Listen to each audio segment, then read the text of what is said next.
Hey everybody, it's Noah Fleming and welcome back to this week's video. Now, I'm gonna warn you, there's a little bit of colorful language in this video and I typically don't use that type of language, but it's important in this case. I wanna start by asking you a question. Do you know Mary Brown from Illinois?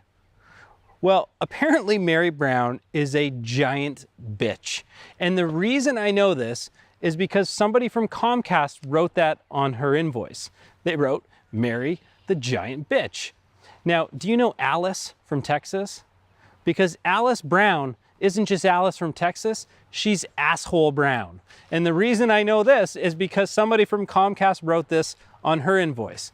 Now, Comcast is a huge company, and most people don't expect much more from companies like this. I know me, I have a huge hate for the wireless industry because they're terribly bad at taking care of their customers and actually showing them that they care. The problem is that for everybody else in business, it doesn't actually make it easier just to be good. It actually makes it a lot harder because customers become deceptive. They start to not really think that anybody cares. When companies like Comcast can get away with this, they think, you know, nobody really cares about us, right? There's not a company out there in the wireless industry that actually cares about my business, but that's not true. These companies do exist. The problem is that it makes it so much harder for all of us. So you can't just be good, you have to be really good, and your intent has to be there. So my question for you this week is really simple.